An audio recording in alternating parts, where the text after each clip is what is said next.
Hello students, तो कैसे हैं आप लोग? बढ़िया एकदम। आइए आज स्टार्ट करते हैं मोशन ऑफ अ ब्लॉक, और जिसके अंदर हम पढ़ेंगे क्या? इसके अंदर हम पढ़ेंगे motion of a block over a pulley. ठीक है, चलिए ठीक है, स्टार्ट करते हैं।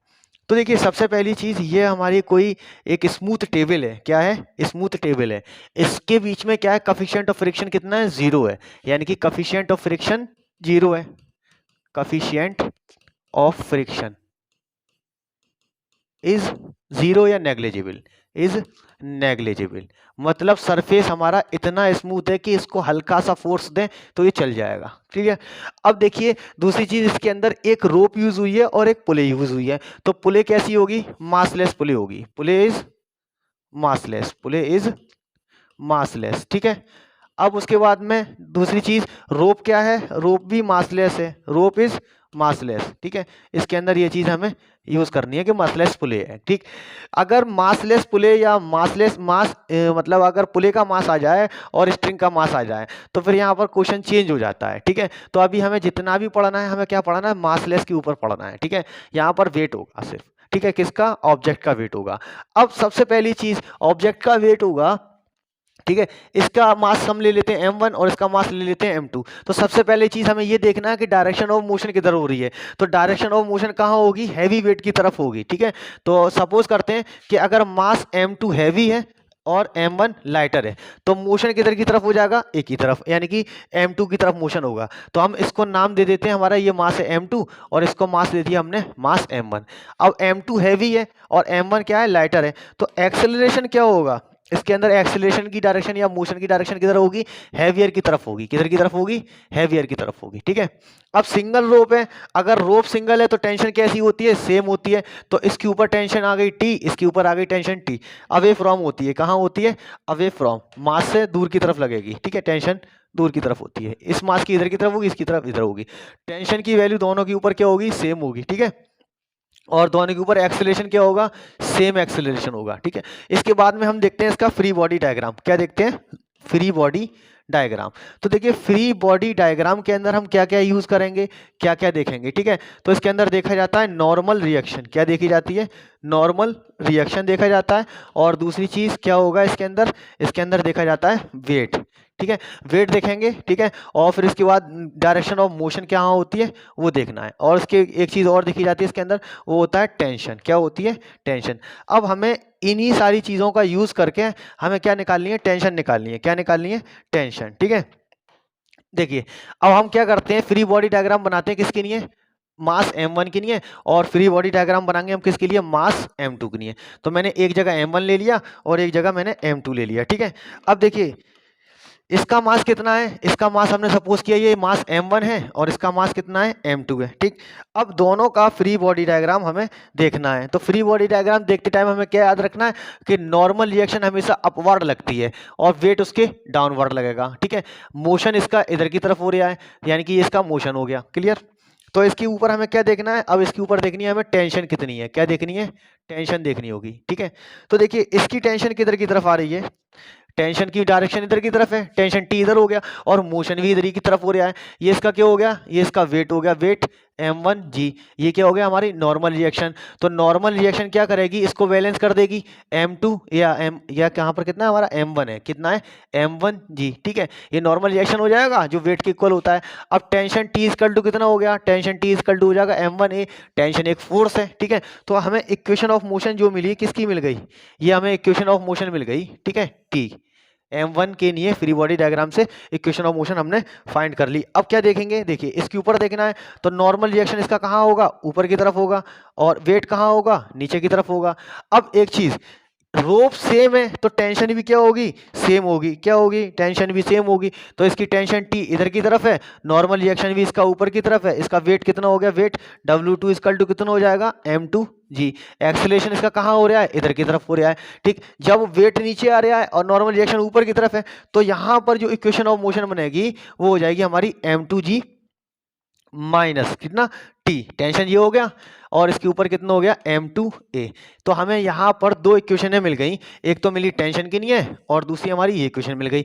अब हम क्या करेंगे, इन दोनों वैल्यूओं को कंबाइंड करके वहां से टेंशन निकाल लेंगे और दूसरी चीज हम क्या निकाल लेंगे, उसका एक्सेलरेशन। तो हम क्या करें, इस टी की वैल्यू उठा के इसके अंदर जैसे पुट करेंगे, ये इक्वेशन 1 है और ये इक्वेशन हमारी 2 है, ठीक है। अब इसके अंदर क्या करना है, हमें इक्वेशन ऑफ मोशन इसके अंदर पुट कर देनी है। तो यहाँ से हमारी कितना हो जाएगा, m2g हो जाएगा, और टेंशन टी की जगह हमने कितना रख दिया, m1a, और ये कितना हो गया हमारा m2a। तो देखिए एक्सेलरेशन के टर्म हम क्या करेंगे, एक तरफ कर लेंगे, ठीक है। तो हम एक्सेलरेशन के टर्म एक तरफ करेंगे तो ये हो जाएगा m2g, और यहाँ पर कितना मिलेगा हमको, m1 प्लस m2 इंटू ए मिलेगा। तो ये हमारी क्या हो गई, एक्सेलरेशन की इक्वेशन कितनी हो जाएगी, m2g upon m1 plus m2। तो देखिए यहाँ से हमको एक चीज मालूम चल रही है, क्या एक चीज हमको मालूम चल रही है, ये एक्सेलरेशन की इक्वेशन आ गई, ठीक है। यानी कि m2g जो है वो हैवी है, तभी क्या है वो उसको नीचे लेकर आ रहा है। जो कंपोनेंट्स नीचे लेके आता है उसको क्या कर देते हैं, हम ऊपर की तरफ लिख देते हैं और जी का टर्म उसके साथ यूज कर देते हैं। अब उसके बाद में आती है इसकी हमारी क्या टेंशन आती है, क्या आती है, टेंशन। एक्सेलरेशन तो हमने फाइंड कर लिया, अब हमें क्या फाइंड करना है, टेंशन फाइंड करनी है कि इसके ऊपर टेंशन कितनी होगी। तो इस एक्सेलरेशन की वैल्यू उठा के हम इसके अंदर पुट कर दें, किसी एक इक्वेशन के अंदर इसके अंदर पुट कर दें, तो हमें टेंशन कितनी मिल जाएगी, टी इक्वल टू हो जाएगा हमारा m1, और एक ही जगह हम कितना यूज कर रहे हैं, m2g upon m1 plus m2, ये हम पुट कर रहे हैं। तो हमारी टेंशन की वैल्यू कितनी हो गई, टेंशन हो गया हमारा m1 m2 इंटू जी अपॉन m1 प्लस m2, ठीक। यहां से हमको ये दो इक्वेशन मिल जाती हैं, ठीक है। जैसे ही हमको ये दो इक्वेशन मिली तो इससे तो हम टेंशन निकाल लेंगे और इससे हम एक्सेलरेशन निकाल लेंगे, ठीक है। अब उसके बाद में चलते हैं हम इसकी, ये दो चीजें हमारे पास आ गई, एक तो हमने इसकी एक्सेलरेशन निकाल लिया और दूसरा इसका हमने क्या करा, टेंशन निकाल लिया, कॉपी कर लिया, ठीक है। चलिए अब हम क्या करें कि इसी सरफेस के ऊपर, ठीक है, कुछ क्वेश्चन देख लेते हैं, ठीक। मान लीजिए ये हमारा क्या था, यहाँ पर कुछ हमारा एक्सेलरेशन आ रहा था और उसके बाद हमारी कुछ क्या आ रही थी, टेंशन आ रही थी। ये हमारी टेंशन की वैल्यू हो गई और ये हमारा एक्सेलरेशन का हो गया, ठीक है। अब क्या करते हैं, सपोज कि हम इसी सिस्टम को उठा के लाते हैं ऊपर से, यहाँ से, ठीक है, इसको उठा लेते हैं, ठीक, कॉपी किया और चले ऊपर की तरफ, ठीक। अब कह रहा है कि ये कोई सिस्टम दिया हुआ है, ठीक।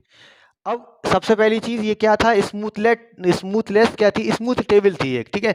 इसके ऊपर इस सिस्टम में सपोज कीजिए कि m2 की वैल्यू दी हुई है आपको 2 किलोग्राम और m1 की वैल्यू दी हुई है आपको 1 किलोग्राम, ठीक है।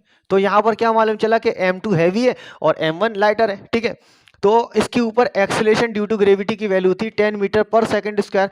अब कह रहे हैं कि इस रोप के अंदर टेंशन कितनी होगी, क्या होगी, टेंशन फाइंड करनी है, और दूसरा इस रोप के अंदर हमें एक्सेलरेशन फाइंड करना है, ठीक है। तो एक्सेलरेशन हमारा कितना हो जाएगा, हैवी वेट यानी कि m2g upon m1 plus m2। इससे तो हम क्या कर सकते हैं, एक्सेलरेशन फाइंड कर सकते हैं। अगर m1 हैवी है तो वहां पर m2 की जगह क्या हो जाएगा, m1 आ जाएगा, ठीक है।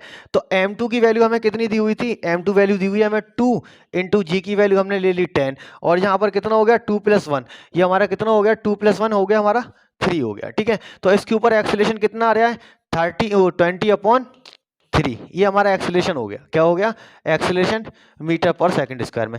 चाहे तो उसको और सब्ट्रैक्ट कर लें। अब दूसरा क्या पूछ रहे हैं कि इसके ऊपर एक्सेलरेशन ये होगा, टेंशन कितनी होगी, ठीक है। तो टेंशन फाइंड करने के लिए हम क्या करेंगे, टेंशन हमारी होती है कितनी, m1 m2 इंटू जी अपॉन m1 प्लस m2, ये टेंशन फाइंड करेंगे इसके ऊपर। तो टेंशन फाइंड करने के लिए 2 इंटू 1 इंटू 10 अपॉन 2 + 3, तो ये कितना हो गया 20 अपॉन वो 2 + 1 होगा, यहाँ पर 2 + 1, ये हो गया हमारी टेंशन की वैल्यू आ गई 3 न्यूटन, कितनी आ गई, यानी कि 20/3 न्यूटन इसके ऊपर टेंशन है और 20/3 क्या है इसके ऊपर एक्सेलरेशन है, ठीक है। अब टू एनी एक्सेलरेशन और टेंशन दोनों की तरफ सेम आ रही है, क्यों सेम आ रही है, क्योंकि मास हमारा मास क्या है हमारा m1 है, ठीक है, कितना है m1, ठीक है। चलिए बाद बाकी टू टर्म एक जैसी है क्योंकि m1 1 हो जाएगा, क्लियर हो गया। अगला क्वेश्चन चलते हैं, ये देखते हैं कि a block of mass m is placed on a frictionless horizontal table, frictionless horizontal table है, is pulled by another block of mass। तो कोई ऐसा था सिस्टम कि ये कोई हमारी टेबल होगी, ठीक है, ये टेबल है। अब कह रहा है कि इसके ऊपर जो मास रखा हुआ है वो कैपिटल एम रखा हुआ है, कितना, कैपिटल एम। और यहाँ से एक पुले के जरिए, यहाँ पर ये एक पुले है, उस पर क्या है, एक रोप जा रही है और इस रोप को नीचे की तरफ लेके आ रहे हैं। ये कह रहे हैं pulled by another block of mass M. तो ये स्मॉल मास जो है इसको खींच रहा है नीचे की तरफ। कह रहा है मासलेस स्ट्रिंग है, स्ट्रिंग का जो है मास मासलेस है, passing over a frictionless pulley, the tension in the string. तो टेंशन की वैल्यू अभी हमने फाइंड करी थी, टेंशन कितनी होती है, टेंशन टी इक्वल टू हो जाता है, तो हमारा कितना, टॉइस क्यों ले रहे हैं हम, एम इंटू जी अपॉन एम प्लस एम, ये हो जाएगा। ठीक है, तो टेंशन हमारी होती क्या है, ये वाला आंसर कहीं दिया हुआ है हमारा, ये दिया हुआ है। ठीक है, क्योंकि देखिए अभी हमने यहाँ पर दिखाया था, यहाँ जो फाइंड किया है हमने, तो टेंशन कितना होता है हमारा m1 m2 इंटू जी अपॉन m1 प्लस m2। तो हमने क्या करा, यहाँ पर m1 को तो कंसीडर कर लिया था m, और m2 को हमने कंसीडर कर लिया स्मॉल m। तो